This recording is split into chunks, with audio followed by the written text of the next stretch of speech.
Yan po mga kalingap, mga kabente. Pumasok po kami sa bahay ni Lolo Fermin para hanapin po yung ID. Kasi po maya-maya po ay pupunta po ako sa punerarya. Kasi kailangan daw po nung ID kasi hindi po alam nung punerarya kung ano po ang birthday ni Lolo Fermin. Yan, matingin din po ako dito ng damit. Kung meron pong damit na pwede pong masuot ni Lolo Fermin.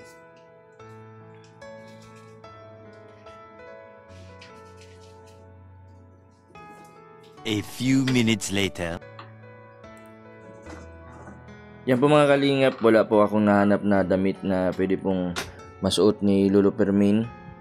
Kahit po yung pantalon, labahan din po yung pantalon. Hinahanap ko din po dito yung mga ID. Ang mga ID lang po na kuha po ko po kanina ay yung hinahanap ko po yung ID ng SSS. Meron po talaga kapag mag-isa, walang kapamilya.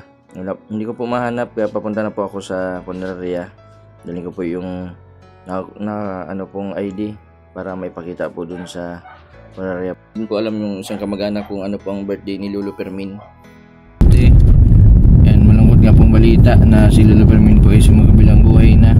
Yan, papunta po ako ngayon sa Punerarya Belmonte para ayan na po si Lolo Fermin.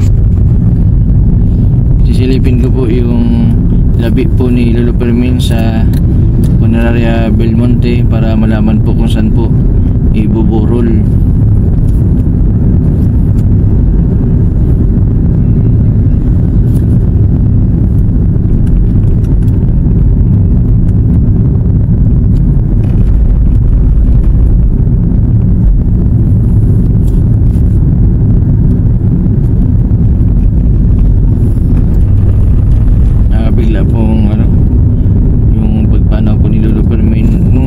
Grabe pa, malakas po si Lolo Fermin. Nakalabas ang panga ng bahay, nakabili sa palengke.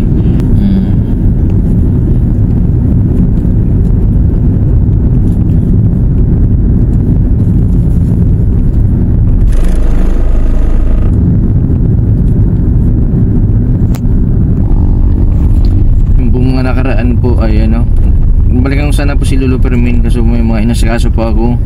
Si Casey, sila Ate Annalyn. Nagpa-inject po ako ng mga may depression. Kaya Charmaine. Ang problema din ako kala Bombay.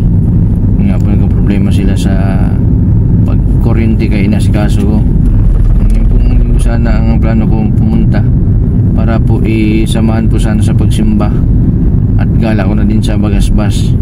Kaso po nga hindi na po inabot ng linggo si Lolo Fermin na abutan po nung yung bata po na nag-aalaga sa kanya, tagatingin-tingin yung utusan ni Lolo Fermin na sabi niya bakit daw hindi nabubukas si Lolo Fermin ng pinto tapos bintana, alas 2 araw na. Kaya ang minabuti nga po ng bata na buksan o silipin dun sa maliit na butas. Kaya nakita si Lolo Fermin na nakatagilid na tulog, nakailang minuto na daw po na sigaw, tawag si yung bata ay hindi po nagre-response. Kaya minabuti po nung bata na tawagin po yung mga magulang niya para nga po humingi ng tulong. Yun po nung nanay tumawag po sa pulis alas 2 ng hapon. Tapos naghintay daw po ng kamag-anak yung mga pulis na nag-responde. Sabi nga po pag wala daw pong dumating na kamag-anak ay ididiretso libing na si Lolo Fermin. Ang buti na lang po ay saktong alas 6 ng gabi may pumunta pong kamag-anak at din na naman po sa Punerarya Belmonte.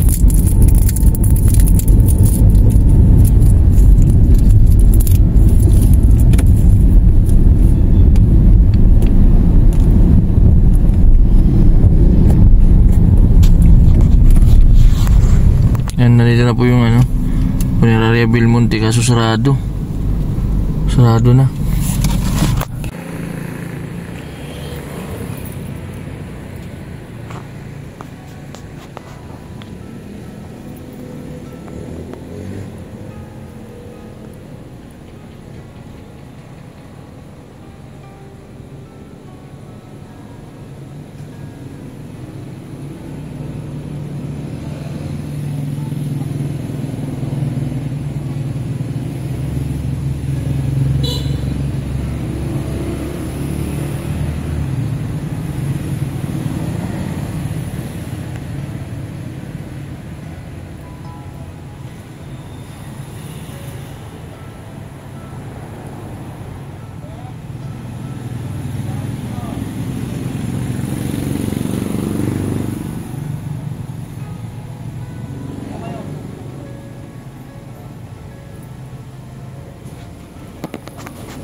Pero may punta na po kamag-anak na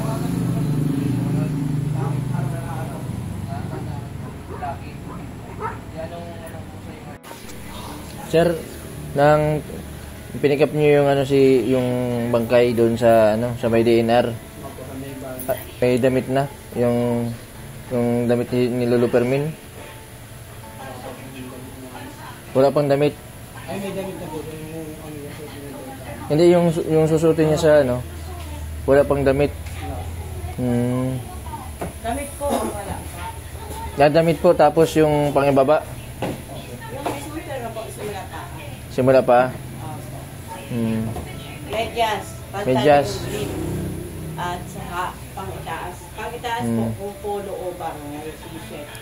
May ako doon, may barong ako doon yung ko. Okay lang na yung gamit na Okay lang yun. Ikaw po yung anak ka nung nagpunta dito? Ay, hindi po. Lang po ako, nagbibigay-bigay lang po ako ng tulong kay Lolo Fermin. Ibig sabihin po, yung nagpunsama po ng kamag-anak, hindi po nag-iwan ng birthday kung kailan, hindi niya din alam. Dala ko po dito yung niya, yung ID. Ito. Yan July 17.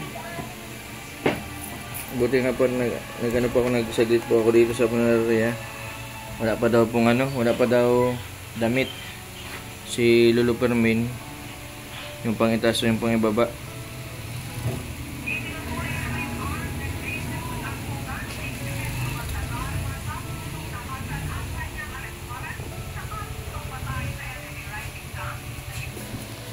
$87. Malinaw na 80. Ito po yung may malinaw na picture. Ito daw ng malinaw na picture. Magpili na po kayo dyan kung maano po ninyong ID. Yung malinaw na picture. Ilalagay nyo po dun sa yung tarpaulin. Si Lolo Fermin po pala nakuha nila may mga itlog na langaw sa ilong. Anong kulay ng mga puti? Tapos nilalanggam na. Pagpasok ko nga doon kanina, kahit wala na yung bangkay, amoy-amoy doon sa higaan.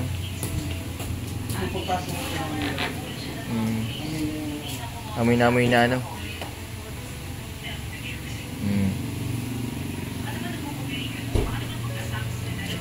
May sinabi po yung kamag-anak ko sa ibuburol. Wala pa. Ang sabi dun sa kanila dun daw ibuburol sa bahay niya mismo. Kaso sino mag-aasikaso?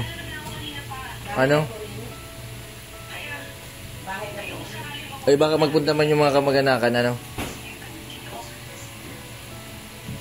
ito. May kukunin ko po yung damit. At wala pa daw pong damit si Lolo Fermin, pati pang ibaba. Ang ibang bibigay, po, okay lang. Ang meron ako dun, barong. Sige po, bukas po yung umaga dala. Bukas na umaga na? Mga anong oras po? Umaga. Tapos yung pang-ibabatas. Simula po, medyas, pantalon, brief. pang-ita. Pwede man yata walang brief na. Magbigay ka na din. May... Ang pang-itaas may pang-ita. Ay yung pangilalim na sando. T-shirt tapos pang Yan po mga kalingap, mga kabente. Nandito po ako sa Punaria, Belmonte. Yung saan po dito po dinala si Lolo Fermin. Nakakalungkot po isipin na biglaan po yung pagpanaw ni Lolo Fermin. Sa edad po na 57 years old po si Lolo Fermin. Wala pa daw pong damit at pang ibaba. Bukas po madala po ako yung ginamit ko po dun sa kasal yung pinangabay ko ay pinangninong. Yun lang po yung meron ako, tas yung pang ibaba, tas kailangan daw ng medyas. Bukas pa din na po malalaman nila kung saan daw po atid sa bahay niya sa may DNR. Maraming salamat po sa lahat po ng mga supporters. Sa kaila Kuya Bal, salamat din sa tulong ninyo kay Lolo Fermin, nabubuhay pa, kay Kalinga Prab, kay Professor Dudes Pitesa sa walang sawang pagpunta, kay Lolo Fermin paghatid ng ayuda. Yan, salamat po. May pumunta daw po dito na kamag-anak. Yan, retired teacher. Yung maasikaso po doon kay Lolo Fermin. Mabalik din po ako bukas para maghatid po na damit.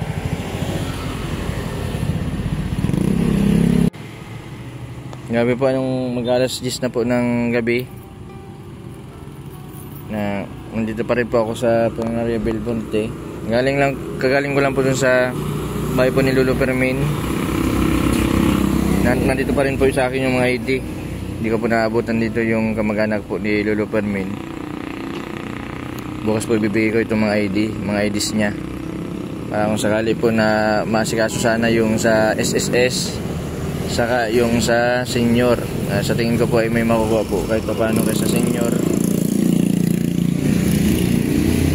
Salamat po dun sa mga kapitbahay ni Lolo Fermin.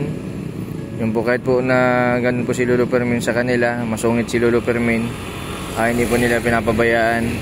Nakita ko naman po na kapag may kailangan po si Lolo Fermin na utos po sa mga tao doon at binibigyan naman po ng ano po yung maibibigay po nila, na sila ate yung nag-alaga kay Lola Belen. Yan, maraming salamat din sa pagtingin-tingin kay Lolo Fermin.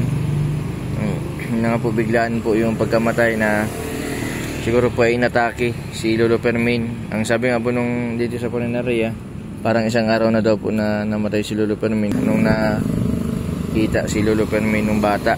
One eternity later. Yan po mga kalingap, mga kabente. Yan, na problema po yung Funeraria. Kung ano daw po yung susutin ni Lolo Fermin. Kaso naisipan ko po na meron po akong ganito.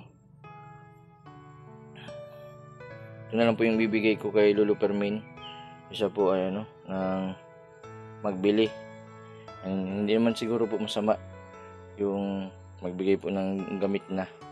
Wala po akong magagawa kasi wala po akong pambili ng ganito.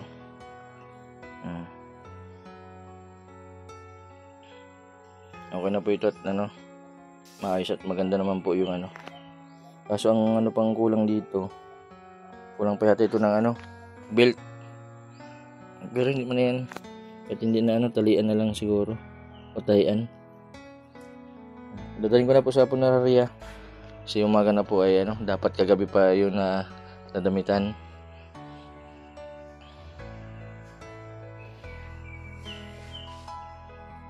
And mabili po ako ng sando ni Lolo Fermin, tas medyas. Ito pwede na ito, sando.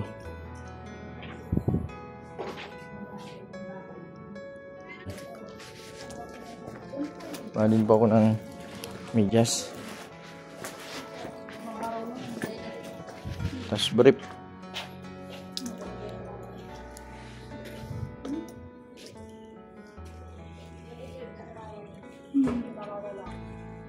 Yung medyas kanina ay luma.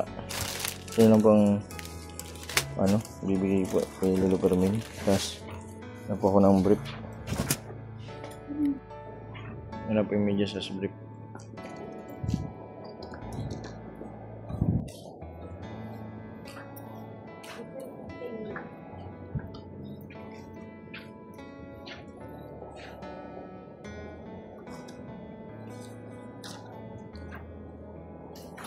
Hindi ko alam kung kailangan pa ng sapatos.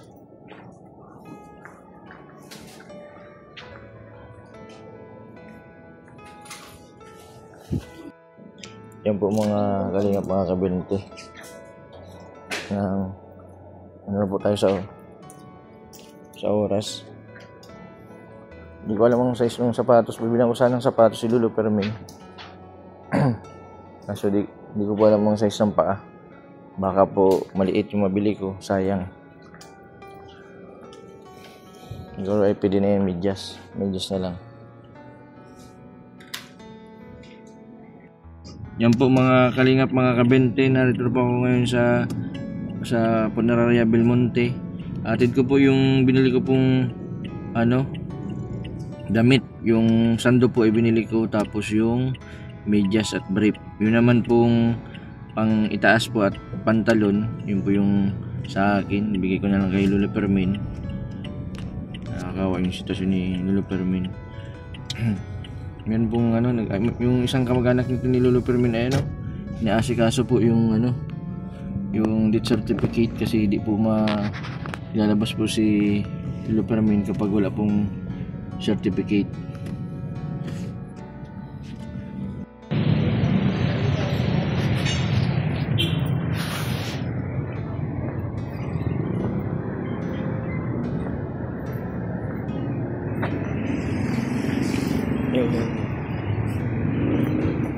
Palang t-shirt. Sino po nagdala nito? Si Ma'am. Si Ma'am yung nag-asikaso ng death certificate. Si Ma'am Emilia Carnea. Carnea. Nag-message sa akin, nag-asikaso daw po ng death certificate. Maano na din po kami. Sige po. At anong sabi po, saan daw po buburol? Doon na daw po sa Kinora namin. Doon po sa Sa Kinora. sige po. Salamat po. Kaya po ito namin doon. Opo. Opo. Mga ano oras po dadalhin doon sakali? Past 3 na po. Past 3, sige po. Medyas pa. Ito si Lolo Fermin, Ano sir? 1937. Buti nakadala kaming idea, What's the data? Magkasabay-sabay ito. Bata pa ito, 1950. Ito, 1990. Ito kinamatay nito, Nagkakubang yan? Ini? Oo. Ano pang kinamatay kayan? Ano yata yun? Parang atake. Atake. Tapos ini si, Inyo Verde.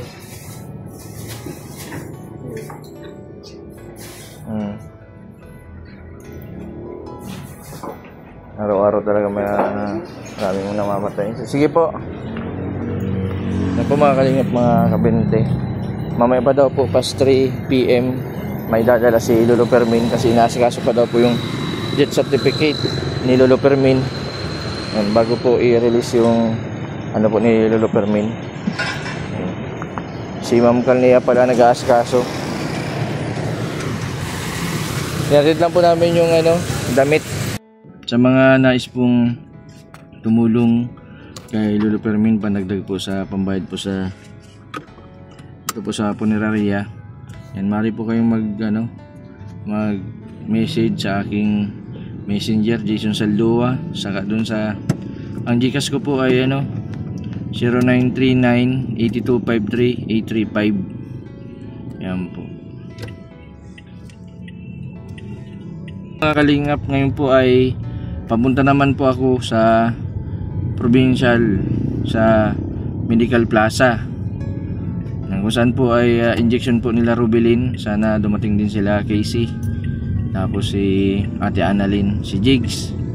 Schedule po ngayon ng injection po nila. Yan, gagaling ko lang po dun sa Purenaria. Hinatid ko po yung damit. Yan, maraming salamat po sa lahat po ng sumusuporta sa aking YouTube channel. Sa mga hindi po nag-i-skip ng ads, maraming salamat po. Salamat din kala Kuya Bal, Kalinga Prab. Yan, sa patuloy po na pagtulong sa ating mga kababayan. Yan po mga kalingap, mga kabente, maraming salamat po sa patuloy po ninyong suporta sa aking YouTube channel. Pasuporta din sa YouTube channel nila Kuya Bal, Kalinga Prab, ni Ma'am Edna, at sa lahat po ng charity vlogger na tumutulong po sa mga nangangailangan. Maraming salamat po sa mga naging sponsor po ni Lolo Fermin noon. Maraming salamat. God bless po sa inyong lahat.